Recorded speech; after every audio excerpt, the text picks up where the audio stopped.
मेरे प्यारे भाइयों और बहनों, हिमाचल प्रदेश के 53वें पूर्ण राज्यत्व दिवस की पूर्व संध्या पर मैं समस्त प्रदेश वासियों को हार्दिक शुभकामनाएं देता हूं। यह हम सभी के लिए गर्व और हर्ष का अवसर है। 25 जनवरी 1971 को इसी दिन तत्कालीन प्रधानमंत्री श्रीमती इंदिरा गांधी जी ने शिमला के ऐतिहासिक रिज पर भारी बर्फबारी के बीच हिमाचल प्रदेश को पूर्ण राज्य का दर्जा प्रदान किया था। उनके प्रयासों के फलस्वरूप हिमाचल प्रदेश भारत का 18वां राज्य बना। हिमाचल को पूर्ण राज्य का दर्जा दिलाने और विकास पथ पर आगे ले जाने के लिए हिमाचल निर्माता एवं प्रदेश के प्रथम मुख्यमंत्री स्वर्गीय डॉक्टर यशवंत सिंह परमार ने महत्वपूर्ण योगदान दिया। इस अवसर पर मैं उन्हें भावपूर्ण श्रद्धांजलि अर्पित करता हूं। 11 दिसंबर 2022 को हमारी सरकार ने शपथ ली और उसके बाद व्यवस्था परिवर्तन के लिए काम करना शुरू किया। साथियों, हिमाचल प्रदेश आर्थिक बदहाली के दौर से गुजर रहा है। पिछली भाजपा सरकार से वर्तमान सरकार को 75,000 करोड़ का कर्ज विरासत में मिला है, जबकि कर्मचारियों को एरियर के रूप में 4,430 करोड़ रुपया, पेंशनरों की देनदारी 5,226 करोड़ रुपया, कर्मचारियों और पेंशनों का डीए 1,000 करोड़ रुपया बकाया है।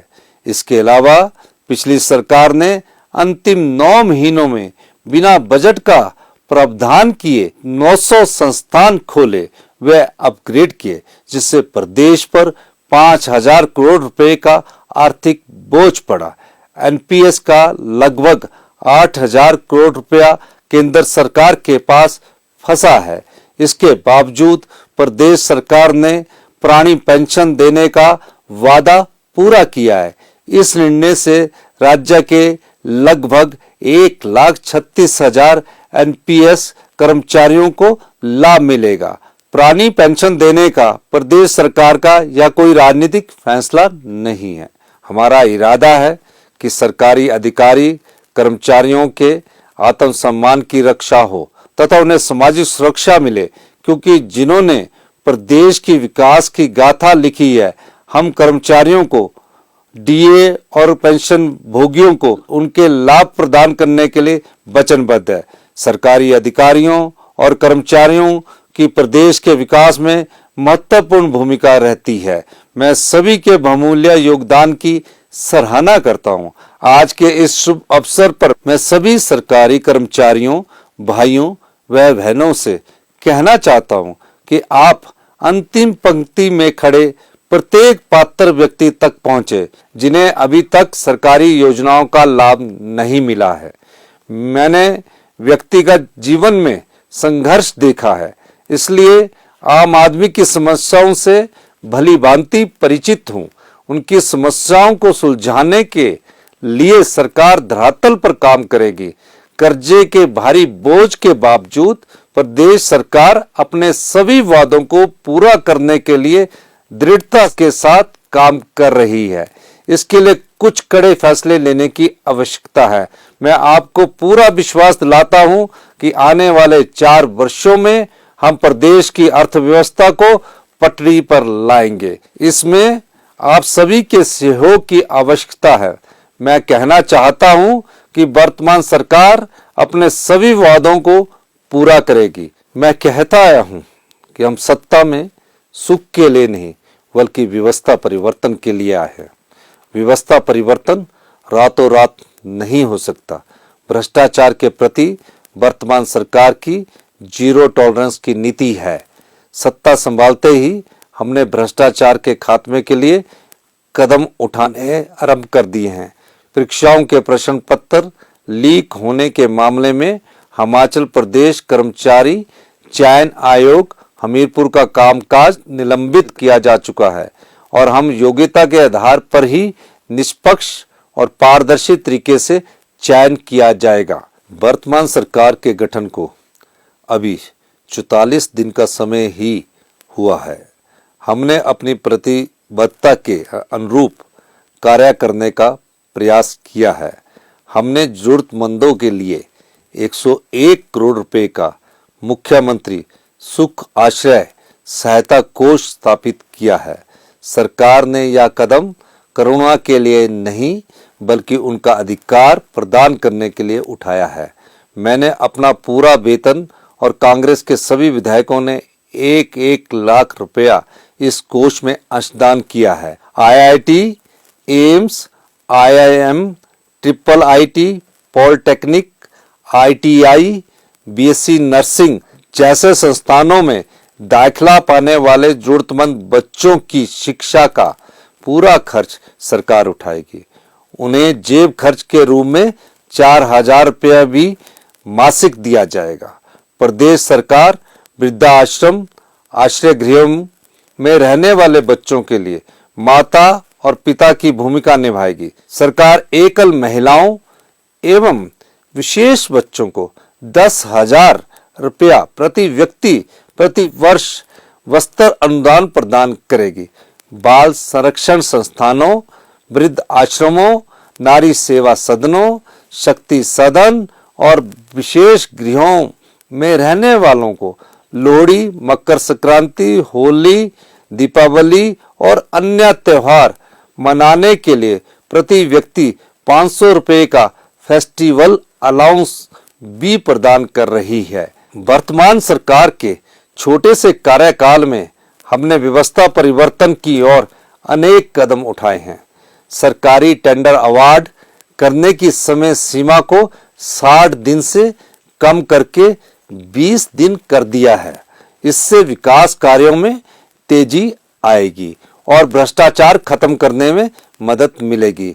शिक्षा नीति में भी वर्तमान सरकार बड़े बदलाव और व्यवस्था परिवर्तन का प्रयास कर रही है, जिससे गरीब बच्चों को पढ़ने और बढ़ने के समग्र अवसर मिल सके।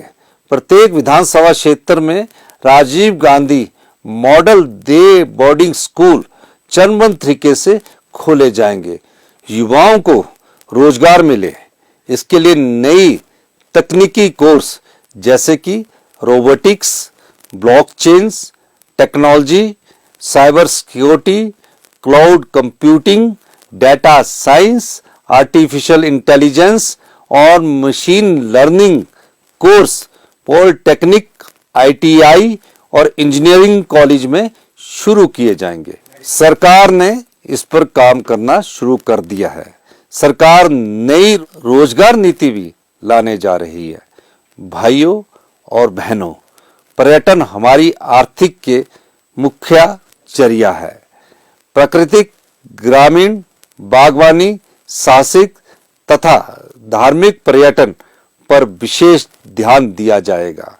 इससे स्थानीय लोगों को बड़े पैमाने पर रोजगार के अवसर मिलेंगे तथा ग्रामीण स्तर तक पर्यटन को बढ़ावा मिलेगा। युवाओं की भागीदारी बढ़ाने के लिए पर्यटन परियोजनाओं को स्टार्टअप योजना से जोड़ा जाएगा। निजी क्षेत्र में भी हिमाचल प्रदेश के युवाओं को रोजगार मिले, इसके लिए वर्तमान सरकार निवेश को बढ़ावा देने का प्रयास कर रही है। सरकार नई निवेश नीति लाएगी, जिसमें निवेशकों की सुविधा के लिए सरकारी बंधनों को कम किया जाएगा। किसान, पशुपालक व बागवानों की आय में बढ़ोतरी करने की दिशा में भी सरकार प्रयास कर रही है।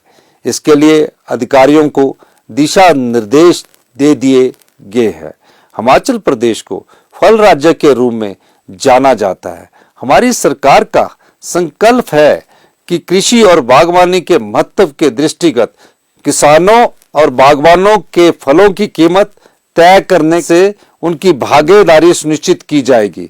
युवाओं को अपना उद्योग व कारोबार स्थापित करने के लिए बिना ब्याज के ऋण उपलब्ध करवाने के लिए उचित कदम उठाए जाएंगे।